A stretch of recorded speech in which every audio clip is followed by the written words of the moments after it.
বেতন কাঠামো কম হওয়ায় তরুণরা সাংবাদিকতা পেশায় আকর্ষণ হারাচ্ছে বলে জানিয়েছে ডাক, টেলিযোগাযোগ ও তথ্য প্রযুক্তি এবং তথ্য ও সম্প্রচার মন্ত্রণালয়ের উপদেষ্টা মোহাম্মদ নাহিদ ইসলাম।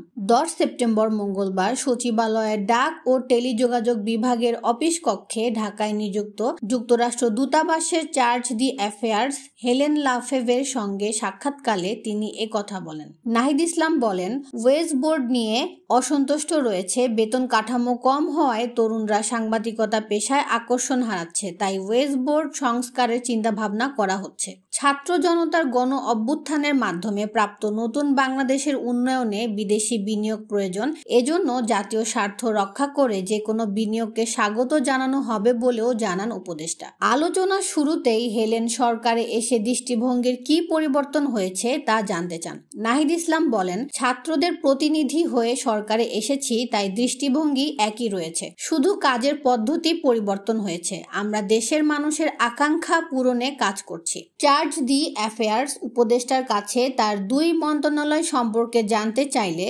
নাহিদ ইসলাম বলেন, মন্ত্রণালয়ে দুটির প্রাতিষ্ঠানিক সংস্কারের কথা ভাবছি, সে অনুযায়ী প্রস্তাবনা তৈরি করে কাজ করা হচ্ছে। গণমাধ্যমের স্বাধীনতা, বিশেষ করে সাইবার সিকিউরিটি আইন সম্পর্কে তথ্য ও সম্প্রচার উপদেষ্টা বলেন, আমরা অবশ্যই গণমাধ্যমের স্বাধীনতা নিশ্চিত করতে চাই। বিগত বছরগুলোতে গণমাধ্যমের স্বাধীনতার সূচকে বাংলাদেশের অবস্থান একেবারে নিচের দিকে ছিল। বিগত দিনে বাংলাদেশের সাংবাদিকরা নানাভাবে হয়রানির শিকার হয়েছে। আমরা দেখেছি সাংবাদিক সাগরুনি হত্যাকাণ্ডের বিচার প্রক্রিয়া নিয়ে কি প্রহসন হয়েছে।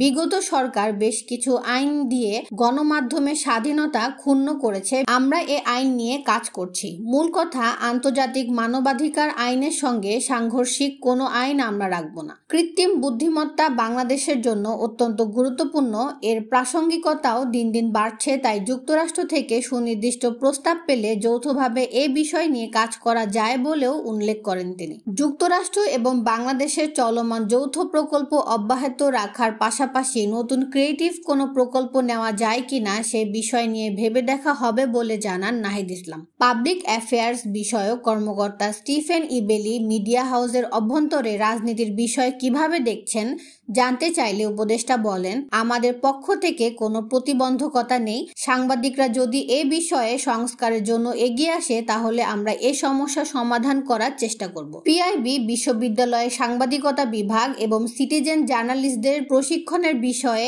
একসঙ্গে কাজ করার কথাও তিনি উল্লেখ করেন।